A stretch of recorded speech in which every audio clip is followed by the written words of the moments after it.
हिमाचल पर्वत पर गंधर्वों का एक नगर था, जिसमें जीमूतकेतु नामक राजा राज करता था। उसके एक लड़का था, जिसका नाम जीमूतवाहन था। बाप बेटे दोनों भले थे, धर्म कर्म में लगे रहते थे। इससे प्रजा के लोग बहुत स्वच्छंद हो गए और एक दिन उन्होंने राजा के महल को घेर लिया। राजकुमार ने यह देखा तो पिता से कहा कि आप चिंता न करें, मैं सबको मार भगाऊंगा। राजा बोला, नहीं, ऐसा मत करो। युधिष्ठिर भी महाभारत करके पछताए थे। इसके बाद राजा अपने गोत्र के लोगों को राज्य सौंप राजकुमार के साथ मल्याचल पर जाकर मड़ी बनाकर रहने लगा।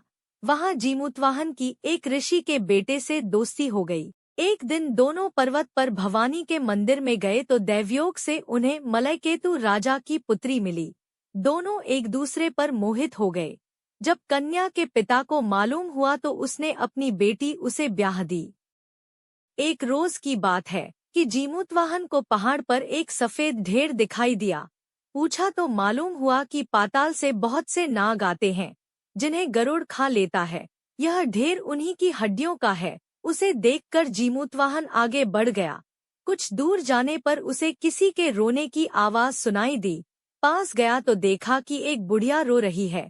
कारण पूछा तो उसने बताया कि आज उसके बेटे शंखचूड़ नाग की बारी है, उसे गरुड़ आकर खा जाएगा। जीमूतवाहन ने कहा, माँ, तुम चिंता न करो, मैं उसकी जगह चला जाऊंगा। बुढ़िया ने बहुत समझाया, पर वह न माना। इसके बाद गरुड़ आया और उसे चोंच में पकड़कर उड़ा ले गया। संयोग से राजकुमार का बाजूबंद गिर पड़ा, जिस पर राजा का नाम खुदा था।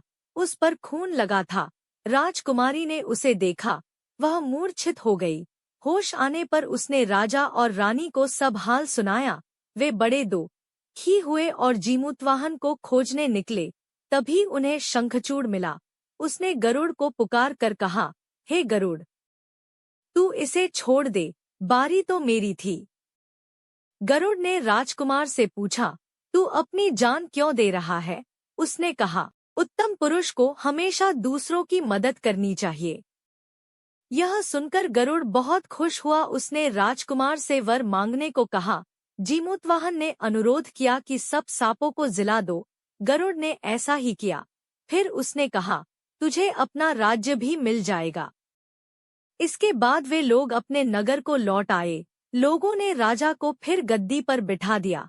इतना कहकर बेताल बोला, हे राजन, यह बताओ, इसमें सबसे बड़ा काम किसने किया? राजा ने कहा, शंखचूड़ ने। बेताल ने पूछा, कैसे?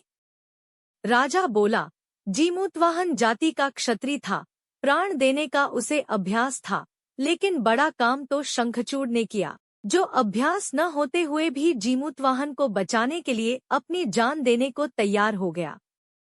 इतना सुनकर बेताल फिर पेड़ पर जा लटका। राजा उसे लाया तो उसने फिर एक कहानी सुनाई।